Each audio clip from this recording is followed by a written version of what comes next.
അപ്പസ്തോലന്മാരുടെ പ്രവർത്തനങ്ങൾ അധ്യായം 27. റോമായിലേക്ക് കപ്പൽ യാത്ര. ഞങ്ങൾ ഇറ്റലിയിലേക്ക് കപ്പലിൽ പോകണമെന്ന് തീരുമാനമുണ്ടായി. അവർ പൗലോസിനെയും മറ്റു ചില തടവുകാരെയും സെബാസ്തെ സൈന്യവിഭാഗത്തിന്റെ ശതാധിപനായ ജൂലിയൂസിനെ ഏൽപ്പിച്ചു. ഞങ്ങൾ അദ്രാമീത്തിയാത്തിൽ നിന്നുള്ള ഒരു കപ്പലിൽ കയറി. അത് ഏഷ്യയുടെ തീരത്തുള്ള തുറമുഖങ്ങളിലേക്ക് പോകുന്നതായിരുന്നു. ഞങ്ങൾ യാത്ര പുറപ്പെട്ടപ്പോൾ തെസലോനിക്ക നഗരവാസിയും മക്കെദോനിയക്കാരനുമായ അരിസ്താർക്കോസും ഞങ്ങളോട് കൂടെ ഉണ്ടായിരുന്നു. പിറ്റേ ദിവസം ഞങ്ങൾ സീദോനിലിറങ്ങി. ജൂലിയൂസ് പൗലോസിനോട് ദയാപൂർവം പെരുമാറുകയും സ്നേഹിതരുടെ അടുക്കൽ പോകുന്നതിനും അവരുടെ ആതിഥ്യം സ്വീകരിക്കുന്നതിനും അവനെ അനുവദിക്കുകയും ചെയ്തു. അവിടെ നിന്ന് ഞങ്ങൾ യാത്ര തിരിച്ചു. കാറ്റ് പ്രതികൂലമായിരുന്നതിനാൽ സൈപ്രസിനടുത്തുകൂടെയാണ് പോയത്. കിലിക്കിയായുടെയും പാംഫീലിയായുടെയും അടുത്തുള്ള സമുദ്രഭാഗങ്ങൾ കടന്ന് ഞങ്ങൾ ലിക്കിയായിലെ മീറായിലെത്തി. ഇറ്റലിയിലേക്ക് പോകുന്ന ഒരു അലക്സാൻഡ്രിയൻ കപ്പൽ അവിടെ കിടക്കുന്നത് കണ്ടു. ശതാധിപൻ ഞങ്ങളെ അതിൽ കയറ്റി.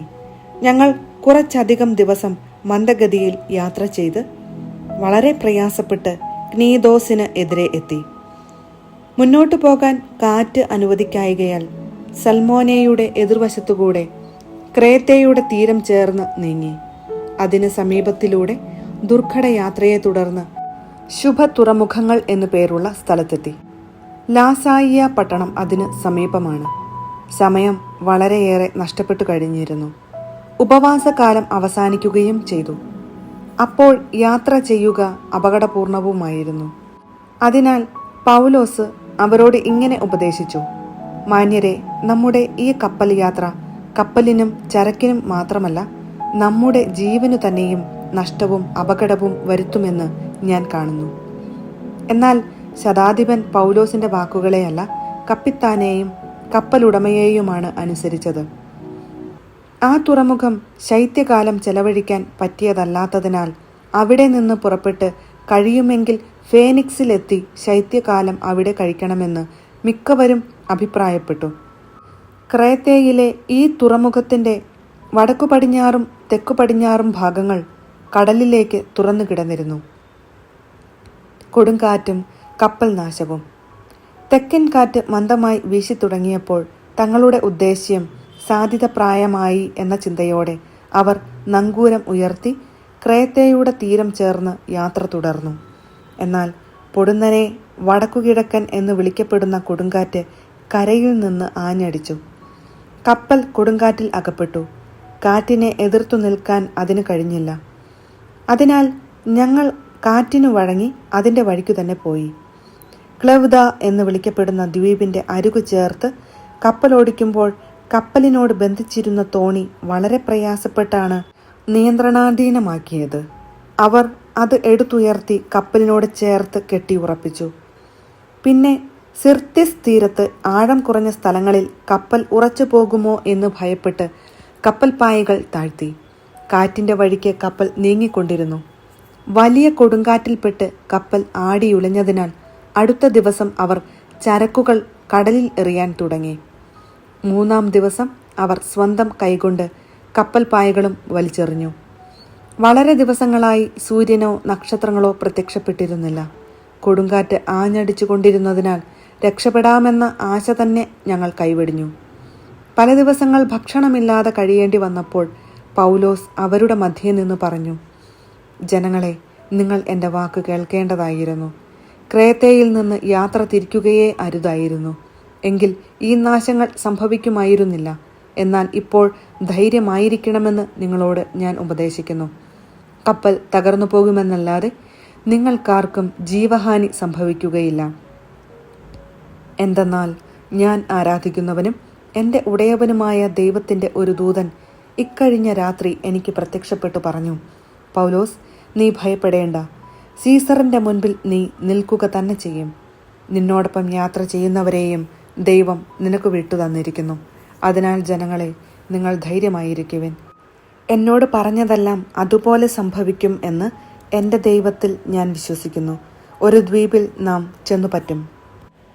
14-ാമത്തെ രാത്രി അദ്രിയാക്കടലിലൂടെ ഞങ്ങൾ ഒഴുകി നീങ്ങുകയായിരുന്നു. ഏകദേശം അർദ്ധരാത്രിയായതോടെ തങ്ങൾ കരയെ സമീപിക്കുകയാണെന്ന് നാവികർക്ക് തോന്നി. അവർ ആഴം അളന്നു നോക്കിയപ്പോൾ 20 ആൾ താഴ്ചയുണ്ടെന്ന് കണ്ടു. കുറച്ചുകൂടി മുന്നോട്ട് പോയപ്പോൾ വീണ്ടും അളന്നു നോക്കി. അപ്പോൾ 15 ആൾ താഴ്ചയേ ഉണ്ടായിരുന്നുള്ളൂ. കപ്പൽ പാറക്കെട്ടിൽ ചെന്ന് ഇടിച്ചെങ്കിലോ എന്ന് ഭയന്ന് അവർ അമരത്തുനിന്ന് 4 നങ്കൂരങ്ങൾ ഇറക്കിയിട്ട് പ്രഭാതമാകാൻ പ്രാർത്ഥിച്ചുകൊണ്ടിരുന്നു.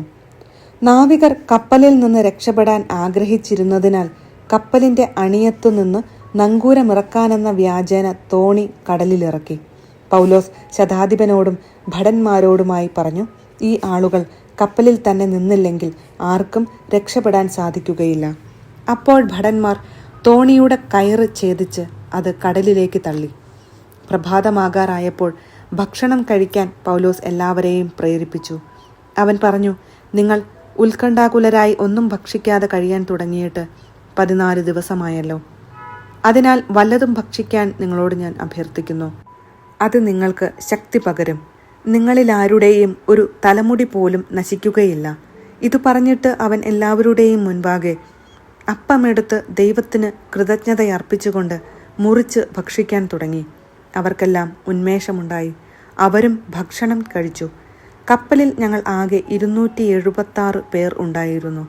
അവർ മതിയാവോളം ഭക്ഷിച്ചു കഴിഞ്ഞപ്പോൾ ഗോതമ്പ് കടലിലേക്കെറിഞ്ഞ് കപ്പലിന് ഭാരം കുറച്ചു. പ്രഭാതമായപ്പോൾ അവർ സ്ഥലം തിരിച്ചറിഞ്ഞില്ലെങ്കിലും മണൽത്തിട്ടകളോട് കൂടിയ ഒരു ഉൾക്കടൽ കണ്ടു.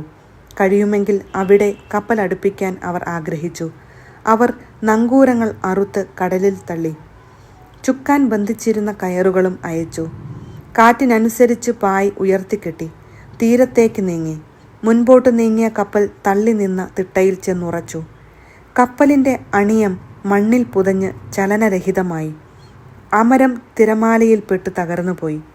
തടവുകാർ നീന്തി രക്ഷപ്പെടാതിരിക്കാൻ അവരെ കൊന്നുകളയണമെന്നായിരുന്നു ഭടന്മാരുടെ തീരുമാനം. പൗലോസിനെ രക്ഷിക്കണമെന്നാഗ്രഹിച്ച ശതാധിപൻ ആ ഉദ്യമത്തിൽ നിന്ന് അവരെ തടഞ്ഞു.